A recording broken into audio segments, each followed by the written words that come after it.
welcome back to yet another wonderful day of Parsons Productions. In today's episode, we are doing yet another upgrade on the studio. The studio needs a method for not dropping motorcycles. As you probably saw in one of my last videos, I accidentally dropped the SV650 while I was on the floor jack, which was sad. Fortunately, no damage occurred to the motorcycle. However, I can totally see something like that happening again. So, to resolve that issue, we got a hoist. We have an electric hoist for the studio, and this hoist will be hoisting motorcycles. Let's get into this episode. Okay, so this hoist is a Harbor Freight hoist. It's the electric hoist. It's 880 pounds with a double line capacity. It comes with some mounting hardware, a external remote, a bunch of mounting clips, as well as hardware, as well as the hoist itself, which is super awesome. This hoist is going to be suspended by unistrut. Unistrut is a material that is a boxed railing, and this stuff will mount on the ceiling. Now, this ceiling isn't necessarily rated for this type of application. So my plan is, I've got two of these, two long ones. They're two 10 feet long rails, as well as this 2-foot one. Now this 2-foot one is gonna mount like so. It's gonna mount like that. And then we are gonna have these trolleys, which are little railings or little slides that will sit in here, and this whole thing will slide back and forth, so you can use it on any portion of the ceiling. Now it's gonna suspend from starting right about here and go all the way back towards that end of the wall. I am a bit nervous on how this is gonna go. My biggest concern is that there's a possibility of the ceiling collapsing, which would be less than ideal. So we are gonna take extra precaution not to let anything like that happen. The only thing that's gonna be lifting really are motorcycles such as these, and they will never lift really all that much. It's mainly for changing tires and getting underneath the motorcycle, so it'll only be going up roughly yay high just to get a wheel off the ground, essentially. So it's not gonna be supporting a ton of weight. However, I'm taking precautions by distributing the weight with this 10-foot long rail, just in case something happens, because that would not be good. We don't own this place, so we need to make sure we take care of it. Anyways, so I'm going to take these lag bolts. Oh my goodness, I just dropped them all. I'm gonna take these lag bolts, and they are gonna be held in with these washers, and these are gonna go right into here. I was just in the attic a little bit ago, and I checked out. It's not the most built structure in the world. There's a little bit of sparsity, if that's the word, when it comes to the amount of studs, not studs, but beams that go across. There's they go across 2 feet, so there's one every 2 feet, and they go this way. So I will put a bolt every 2 feet, and that's 10 feet, so that's 2 bolts. So that's 5 bolts in each one. That should be sufficient. We will we'll see. So let's get into mounting this hoist up. Okay, so we got a little bit of a sketchy situation going on here. This is currently being held with 1 bolt and a ratchet strap. I have no one here to help me. It's just me. So we're making this work. My plan right now is to get at least 1 bolt in over there, and then I'm gonna bring the ladder over here, so now I have 1 ladder, and then mount this side. That side's being held up by the bar, or excuse me, by the light right now, which is, it's not the sturdiest thing in the world, but we're making it work. Let's install the rest.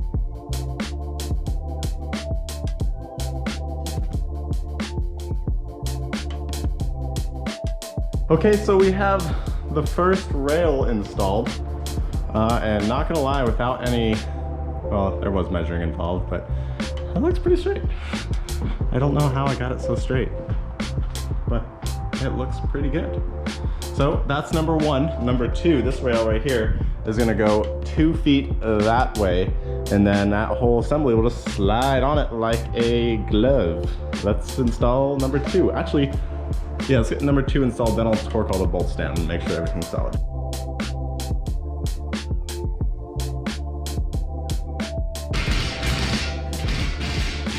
Okay, so the rails are officially on.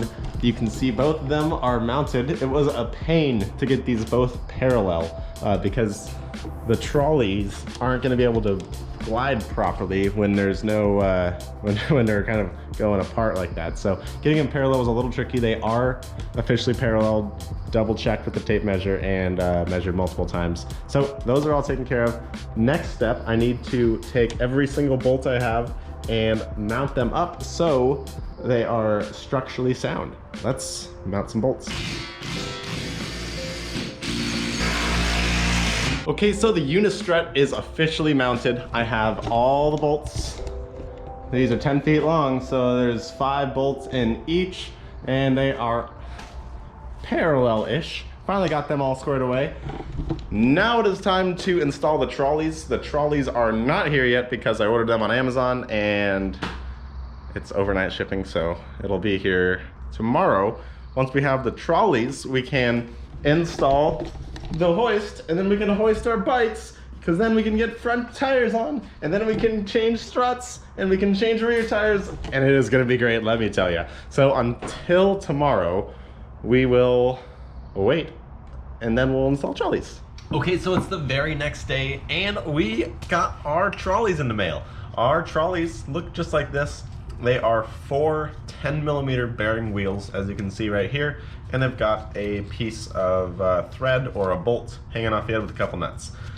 These things work great. So if you take a piece of unistrut and you put it in, they slide perfectly back and forth, allowing you to put whatever it is you're putting in there wherever you want.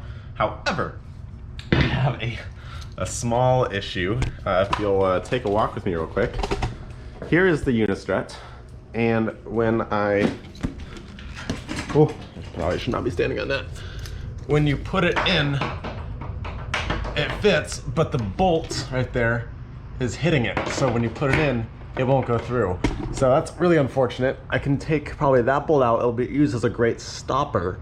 However, it'll only be able to slide a little bit back and forth. So maybe I can take that one out and it can just slide this whole length. I don't know. It should be okay. But let's get into installing these. So this trolley fits in there perfectly. Oh, that is so cool. Oh, it just slides out so nice, but I need to take that bolt out, so it's time to put this bolt back in. Okay, so now the plan is to take this piece of unistrut and bolt both of the trolleys to the end of it.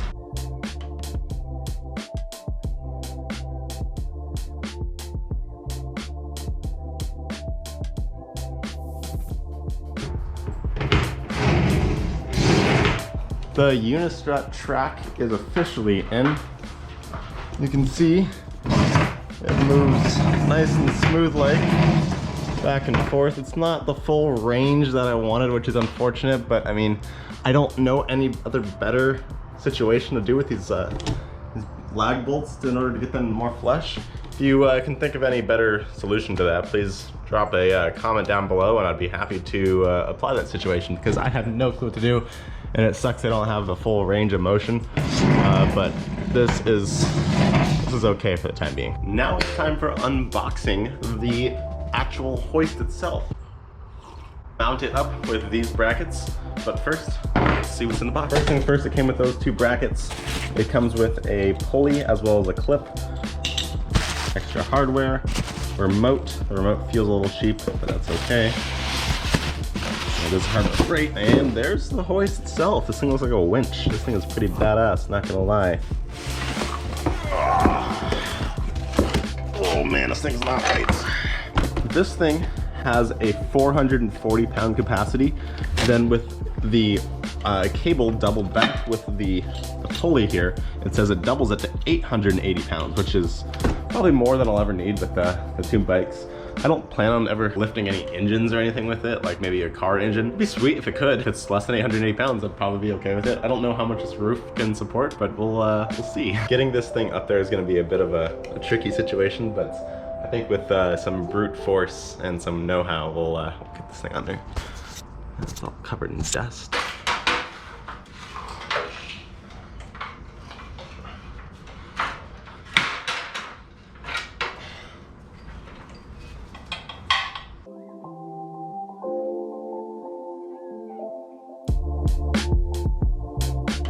Heck yeah. That is so cool. So it's not fully tightened down yet. I haven't tightened down the bolts, but I think that's right about where I want it. Oh, there's plastic around now. I should take that off first. But look at that. A little bit of a crack right there. Interesting. Come on, Harbor Freight. Anyway, let's tighten this up and get it going. Alrighty, this is the coolest thing ever. Like, check this out. When I press this button, so I go up. There it goes. That is so awesome. Look at that. And then when it hits the top, it's an automatic stopping switch, which is super, super rad. I finished my hoist. This is super, super cool. I'm really, really concerned on how well it'll pick something up. So let's test that. Okay, so I didn't really want to put something too crazily heavy on it the first time. So I've got it hooked up to this table right now. We'll press the button and up she goes. Oh my goodness. I guess it's holding. Probably could have rigged that a little better, but yeah, she just picked up the table.